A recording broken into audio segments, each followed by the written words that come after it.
అన్న నమస్తే. ఈరోజు దివ్యాంగులకు సంబంధించి ఉచిత బస్సు సౌకర్యాన్ని కల్పిస్తూ కూడా కూటమి ప్రభుత్వం ఒక కార్యక్రమాన్ని చేపడతా ఉంది. ఎలా అనిపిస్తుంది అసలు అన్న?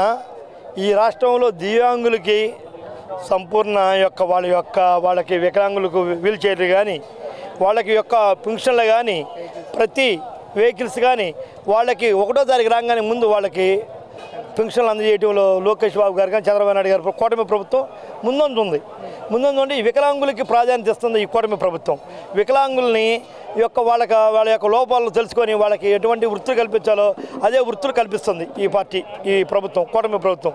అంటే వికలాంగులు ప్రయాణం చేస్తున్నప్పుడు సహాయకుడిగా ఎవరన్నా వెళ్తే వాళ్ళకి కూడా టికెట్లు 40% రాయితీని కల్పిస్తూ ఈరోజు నిర్ణయం తీసుకుంది కూటమి ప్రభుత్వం. దీన్ని ఎంతవరకు మీరు మాట్లాడతారు? కూటమి ప్రభుత్వం వికలాంగులకి ఇప్పుడు మనకి గోనుగుంట్ల కోటేశ్వరరావు గారు ఉన్నారు. ఆయన వికలాంగులకి ఆయనకి ఎంతో పెద్దపీట వేశారు, రాష్ట్రంలో పెద్దపీట వేశారు. ఆయన వికలాంగుడని మా నాయకుడు ఈ రాష్ట్రంలో ఒక ప్రథమ పౌరుడు టైపులో వికలాంగులు ప్రథమ పౌరుడు లెక్కలు ఆయనకు ఒక అవకాశం కల్పించాడు. ఈరోజు వికలాంగులు ఎక్కడ కూడా నిరుత్సాహపడుతులా. బాబు గారు ఉంటేనే మాకు ప్రతి టయానికి మాకు డబ్బులు వస్తున్నాయి, మాకు వీల్ చైర్లు కానీ మాకు ఏదైనా ఎలక్ట్రికల్ స్కూటీలు కానీ ఏ విధంగా అయినా సరే మాకు ఆర్థిక సహాయం అందియాలంటే ఇక కూటమి ప్రభుత్వం ఇది బాబు గారి వల్లే సాధ్యమైందని చెప్పి వికలాంగులు అందరూ కూడా చాలా సంతోషంగా ఉన్నారు. ఈ విషయం ఏమో చంద్రబాబు నాయుడు ప్రభుత్వం పట్ల వికలాంగులు కానీ రాష్ట్ర ప్రజలు కానీ సంతోషంగా ఉన్నారని చెప్పి మీరు చెప్తా ఉన్నారు. జగన్మోహన్ రెడ్డి గారేమో ఈరోజు మహిళలు కానీ రైతులు కానీ యువకులు కానీ విద్యార్థులు కానీ వీళ్ళందరూ కూడా కూటమి ప్రభుత్వాన్ని చీకొడతా ఉన్న పరిస్థితి అని చెప్పేసి ఆయన మాట్లాడుతూ ఉన్నారు. అసలు ఆయన మాట్లాడతాం అలాంటి మాటలు మాట్లాడతాం చాలా దురదృష్టకరం. ఆయన మాట్లాడే మాటలు ఎటువంటి ఒక నీతి తక్కువ మాటలు అవన్నీ మన ప్రజలు నమ్మరు. మీరు ఎన్ని కలబొల్లి మాటలు చెప్పినా మళ్ళీ మీరు పాదయాత్ర చేస్తున్నారు. ఈ దారి పాదయాత్ర చేస్తే మీ ముఖాన్ని చూసేవాళ్ళు కూడా ఉండరు. ఎందుకంటే మీ ఎంబడి వచ్చిన జనం తప్పితే స్వచ్ఛందంగా జనం మీ దగ్గరికి వచ్చి చూసే రోజులు పోయినాయి. మిమ్మల్ని నమ్మి 5 సంవత్సరాలు వేశారు. 5 సంవత్సరాలు వేసినందుకు మీరు జనాల్ని ఏ విధంగా ఓసుకొచ్చుకోయాలో ఏ విధంగా చేయించాలో అరాచకాలు చేయించాలో అన్నీ చేయించావు, అయిపోయినాయి. ఇక నిన్ను నమ్మే పరిస్థితులు ఈ రాష్ట్ర ప్రజలు లేరు అసలుకి. అంటే 2017లో జగన్మోహన్ రెడ్డి గారు పాదయాత్ర చేస్తే పెద్ద ఎత్తున సపోర్ట్ వచ్చింది కదండి. మళ్ళీ అలాంటిది 2027లో మనం ఎక్స్పెక్ట్ చేయలేమంటారా? సార్, ఒక పాదయాత్ర చేయాలంటే ఒక అర్హత ఉండాలి. ఆ అర్హతని జగన్మోహన్ రెడ్డి గారు కోల్పోయాడు. పాదయాత్ర అంటే ఒక విలువ ఉన్న దాన్ని పాదయాత్ర అంటారు. లోకేష్ బాబు గారు పాదయాత్ర చేశాడంటే ఎక్కడో కూడా నీకు నడకబాటు తప్పితే ఎక్కడ కూడా వెహికల్ ఎక్కిన దాఖలు లేవు. మన జగన్మోహన్ రెడ్డి గారు పోయినసారి చేశారు. ఊరు బయట వరకు పాదయాత్ర చేసేవాడు, తర్వాత వెహికల్ ఎక్కిళ్ళేవాడు. అది పాదయాత్ర కాదు సార్. మా నాయకుడు చేశాడంటే పాదయాత్ర శ్రమ ఒలిచాడు. ఆ శ్రమానికి ప్రజలు ఆయనకు ఒక ఫలితం ఇచ్చారు. మరి ఏంటండి అసలు మీరు ఆ విలువే లేదంటున్నారు జగన్మోహన్ రెడ్డి గారి పాదయాత్రకి. మరి గతంలో ఆయన రాజశేఖర రెడ్డి కొడుకుగా పాదయాత్ర చేస్తే ఇప్పుడు మాజీ ముఖ్యమంత్రిగా పాదయాత్ర చేయబోతా ఉన్నాడు. అసలు ప్రజలు ఆకర్షించదంటారు? ఒక విషయం చెప్పాలంటే అండి, ఈరోజు జగన్మోహన్ రెడ్డి జనాలకు గుర్తున్నాడంటే ఒక రాజశేఖర రెడ్డి గారి కొడుకు అనే భావంతోనే గుర్తున్నాడు తప్పితే జగన్మోహన్ రెడ్డి అని అతను ఎవరికి గుర్తులేడు. రాజశేఖర రెడ్డి గారి కొడుకు కాబట్టి గుర్తున్నాడు. ఇది ఏంటంటే ఆయన చేసిన ఆయన అసెంబ్లీలో చంద్రబాబు నాయుడు గారు రాజశేఖర రెడ్డి గారు ఉన్నప్పుడు కూడా ఒక నైతికంగా మాట్లాడుకునేవాళ్ళు. ఎట్లా అంటే ఆయన గౌరవించేవాడు, ఆయన గౌరవించేవాడు. బయటకు వచ్చిన తర్వాత అందరూ కూడా సోదరభావంతో ఉండేవాడు. ఈయన దగ్గర సోదరభావం లేదు. ఎక్కడంటే ఈయన తన నమ్ముకున్న వాళ్ళకి అన్యాయం చేస్తాడు. ఇతను రాజకీయం వేరండి. నేనే రాజు నేనే మంత్రి అని సినిమా చూశారండి. సేమ్ ఇతను పొజిషన్ కూడా అంతే. ఈయన చెప్పుచాట్లు అందరూ నిలవాలి. ఇక్కడ ఇప్పుడు ఈ తెలుగుదేశం పార్టీలో ఎవరికైనా సరే తప్పు చేస్తే ఎంతటి వాడినైనా సరే చంద్రబాబు నాయుడు గారు ఉక్షేపించాడు. భారతిరెడ్డి గారిని మా వాడు కిరణ్ అనే అతను అనుచిత వ్యాఖ్యలు చేస్తే మా లోకేష్ బాబు గారు పట్టించారు. ఇబ్రహీంపట్నం వాడిని స్ట్రెస్ అవుట్ చేసి ఇబ్రహీంపట్నంలో పట్టించాడు. మా నాయకుడి యొక్క లక్షణాలు అయ్యి మీరు మాలో మరి నారా బ్రాహ్మణిని కానీ భువనేశ్వరి గారు కానీ వీళ్ళందరినీ కూడా మరి వల్లభనేని వంశీ కానీ మరి కొడాలని కానీ మరి ఆ విధంగా మాట్లాడితే కనీసం వాళ్ళ మీద యాక్షన్ తీసుకోవాలి.